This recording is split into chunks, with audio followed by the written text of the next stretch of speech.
I've audited thousands of Google posts and I almost always see 5 big mistakes which are stopping business owners from getting website clicks and enquiries. Once you know how to avoid these mistakes, it'll help you to make better Google posts that will result in more new customers for your business. Let's dive straight in with mistake number 1, which is incorrect use of calls to action. You can add a call to action to every Google post. They appear as a link at the bottom of the post like this. And you can add a range of different calls to action, including book and learn more. The call to action is a clickable link that goes to a web page. You can also add a call now link for someone to call you directly from the post. Just be aware that the call now link only works on phones where the person can tap the link and make a phone call directly from their device. But I see so many business owners using these call to action links incorrectly. Here's a post made by a video production company that's promoting their social media content service. Basically, they spend a day creating a whole range of photos, videos, and other content that a business can use across their social media profiles. When it comes to the call to action, there are 2 massive mistakes they're making. The first thing is they're taking things too quickly. They've used book as the call to action. All they've included on the post is quite frankly 3 very poorly written sentences about their service, and then they're asking people to make a booking. The likelihood of someone reading this small amount of text and wanting to go straight to make a booking is very small. Almost no one is going to click this link because people will want to know a lot more first. Things like, what is this service? What's included? What type of content can they provide? Do I need to travel to them or do they come to me? How much is it? So they should use a call to action like learn more that links to a web page that gives a detailed overview of this specific service. But this brings me on to the second mistake they're making, and that's the web page you see when you click the link. As I've already explained, this post is promoting a social media content day, so the link should go to a web page that talks specifically about that service. But when I click it, I go to a page about corporate videos. This isn't what I'm looking for because the content on the page doesn't correlate to the information in the post. So I'd almost certainly close the page immediately and I'd probably go and check out one of their competitors instead. If a Google post does its job and gets people's attention and they then go on to click on a link, that's high quality traffic hitting your website. That's someone that could easily become a customer. But by sending them to an irrelevant web page, the call to action is letting the whole post down. It just won't help the business to get more customers. Here's a bonus tip when it comes to incorrect use of calls to action. I see so many business owners not including a link at all. Here's an example of a plumber that's made an offer post with something that people might find quite attractive. But there's no call to action to help people take up the offer. Someone might read it and think, that sounds great, I want it. But if they don't know what to do next, they're likely to look elsewhere and find a business that makes everything super easy for them. If they added a learn more link that takes people to a web page that explains the offer in more detail and includes their contact information, this post would be so much more effective. So make sure you use your calls to action correctly. Mistake number 2 is being too sales focused. The Google posts you make don't always have to promote your services and try and drive inquiries and sales. They can be used in many other ways. Firstly, there are 3 types of Google posts: update, offer, and event posts. So as well as promoting your services and making offers like money off promotions and promoting events you're holding or attending, you can use update posts to provide valuable information. Let's look at a profile at the sales focused end of the spectrum. All of their posts are screaming buy our stuff. Okay, a lot of them are giving money saving offers, but it's all sales messages. People don't just want to see this kind of content on your Google business profile. They want to be informed about your business so they get to know it a bit better. So providing valuable information is a great way to use Google posts. Here's an example. This accountant uses their posts to educate people about the latest legislation changes and new rules. Each post summarizes the chosen subject and then links to a long-form article on their website. This can be a really effective way of promoting your business in a non-sales way. It drives traffic to your website and gets you more exposure. You can also use Google posts really effectively to build credibility for your business. For example, this locksmith creates Google posts to show off reviews that they've received outside of Google. Then there's this pet sitting business that posts photos and videos of happy pets in their care.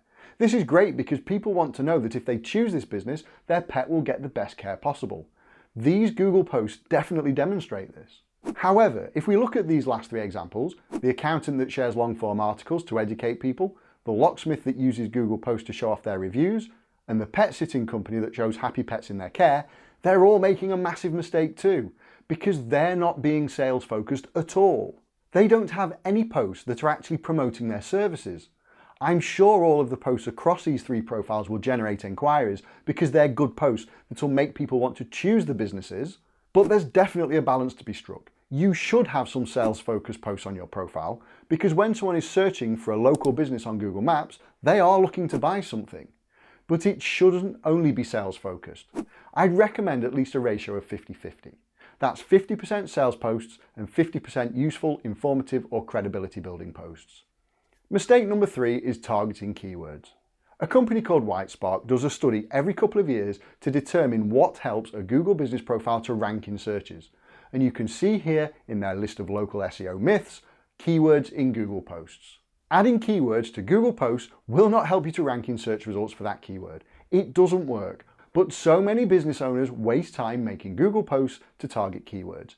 Here's an example. You can see from the post titles, they're just trying to use it as a way to get more exposure in Google searches for the different places they cover and for different services they offer. This isn't an effective strategy, and it just looks odd. You can tell that they're trying to create posts for Google's algorithm, not for real people that will be reading them. These posts just don't add any value to the profile, and when I see posts like this, it makes me want to close the profile, not contact the business. It can actually have the opposite effect of driving inquiries and getting new customers. So don't waste time writing Google posts to target keywords. I've got another bonus tip here too.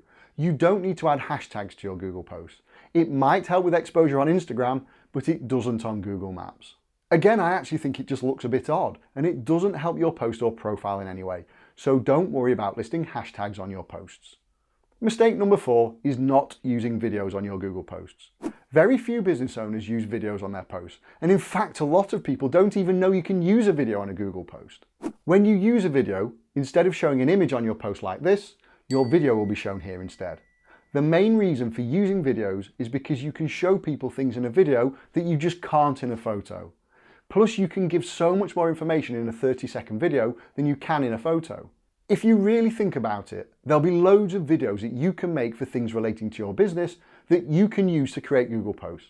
You can do short interviews with your staff, show them at work, do a short tour of your premises, show off completed projects, demonstrate products, explain equipment that you use, show the social side of your business, or do a series of short tips or explainer videos. But my absolute favourite, and the thing I always recommend our clients use as posts, are short video testimonials from their clients. If you can get a customer talking to the camera for just a few seconds about how amazing your business is, it's so powerful. You have your smartphone in your pocket all the time. This is all you need to create a video. So just get your phone out and hit record. But before you create videos for Google Posts, there are some rules to follow.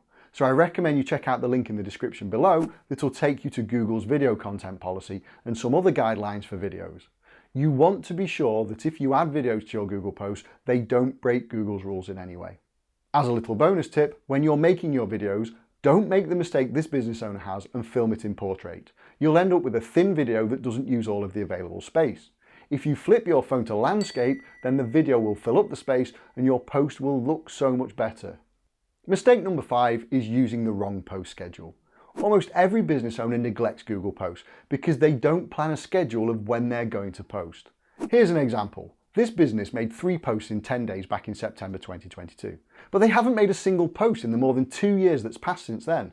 Every time you make a Google post, it's another opportunity to get more inquiries and new customers for your business. For this reason alone, you should make regular posts. So you should make a simple schedule of when you'll make your posts, and most importantly, you must stick to it and post consistently. I recommend posting at least once a week, but the more you post, the better.